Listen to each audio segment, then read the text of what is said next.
Então, no capítulo de número 16, principalmente a partir do versículo de número 12 até o capítulo 18, versículo de número 18, Paulo ele vai seguir em rumo à Europa.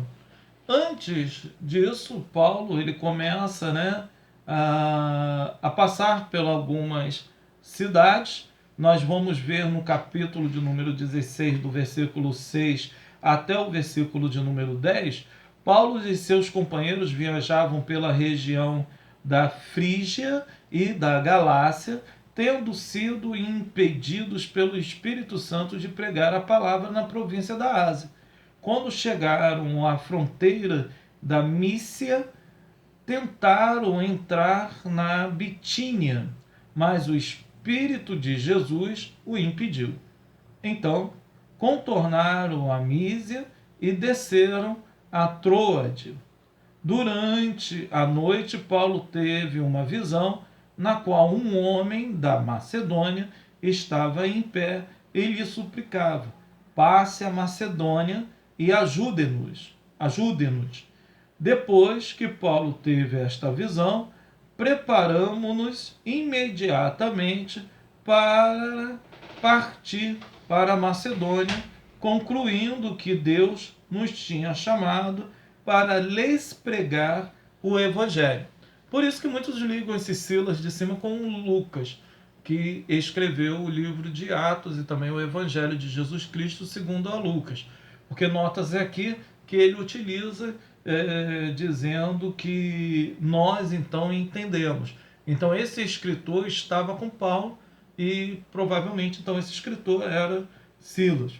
A conversão de Lídia, ela vai se dar em Filipe, que quando ele vai partir para Troade, ele acaba ali tendo esse contato com ela.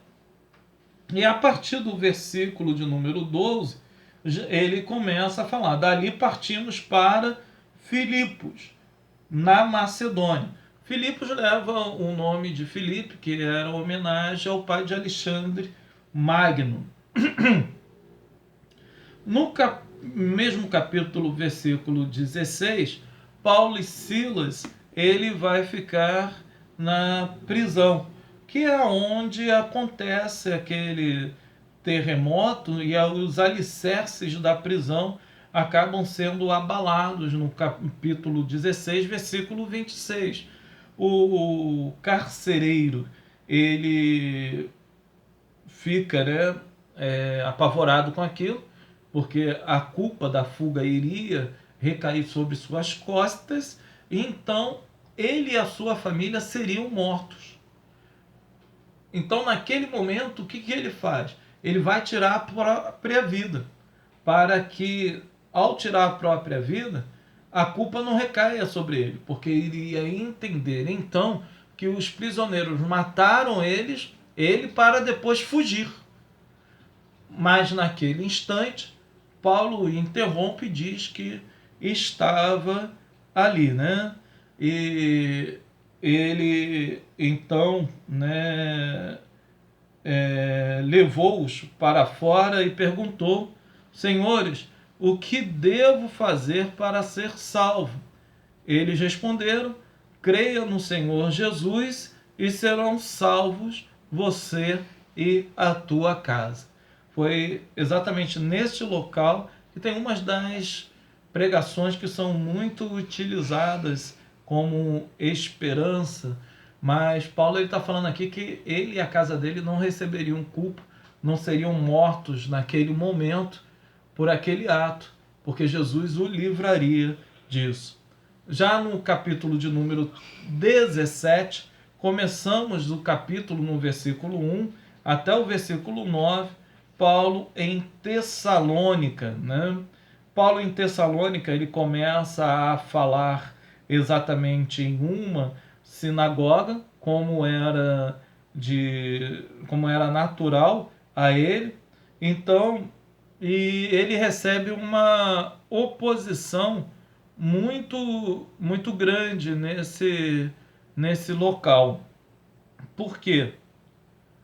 Porque eles acabam achando, né, essa pregação contrária aos decretos de César, porque Paulo acaba enfatizando o lado da monarquia espiritual de Jesus.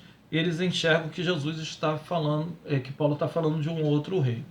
Depois, no versículo 10 até o versículo 15, ele vai falar a respeito dos bereanos. Ele vai estar na cidade de Bereia.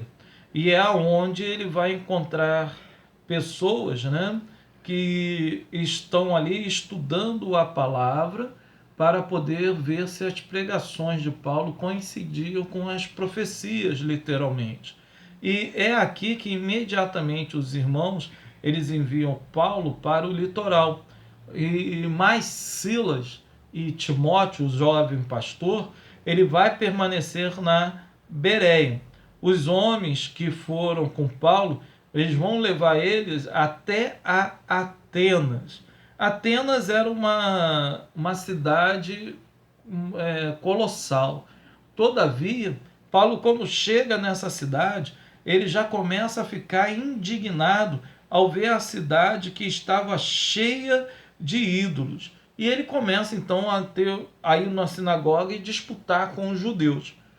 Os judeus, alguns não chegam a ter um despertamento para as doutrinas de Paulo, mas Paulo chama muito a atenção dos filósofos epicureus e estoicos que começam a discutir com ele. Então, depois Paulo é levado exatamente para o Areópago, onde acaba falando ali, discutindo com eles a respeito de Cristo.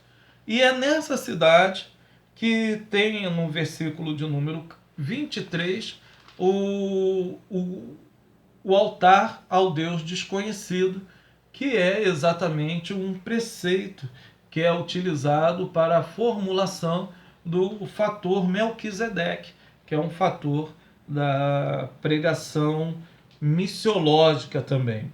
Em Corinto, já no capítulo de número 18, Paulo ele chega a essa cidade e ali ele vai encontrar um judeu que é chamado de Áquila, que é natural de Ponto, que havia chegado recentemente da Itália com a sua esposa Priscila, sua mulher, pois Cláudio havia ordenado que todos os judeus saíssem de Roma. Aqui então já começa a demonstrar um fator que pode ser confirmado com a história, que é quando os judeus eles são expulsos de Roma pelo imperador Cláudio. Depois Silas e Timóteo eles vão chegar até a Macedônia e ali também vão pregar o evangelho juntamente com nosso irmão Paulo. Paulo então ele vai à sinagoga, começa a falar exatamente da palavra de Deus ali, mas contudo, né, ele acaba recebendo oposição e é levado a um tribunal nessa cidade. Depois, então, ele sai dessa cidade, né, e ele vai fazer uma aliança ali antes, né? Ele vai ser Priscila, Áquila e Apolo vão estar juntamente com ele. Paulo depois vai se encaminhar para a cidade de Éfeso, né? Isso já que é demonstrado depois do seu regresso, porque de Atenas Paulo ele vai se direcionar a Coríntios, e que acaba sendo uma das maiores e mais importantes metrópoles da Grécia. Lá ele conhece o casal que acaba sendo importantíssimo para o evangelho, que é a Áquila e a Priscila.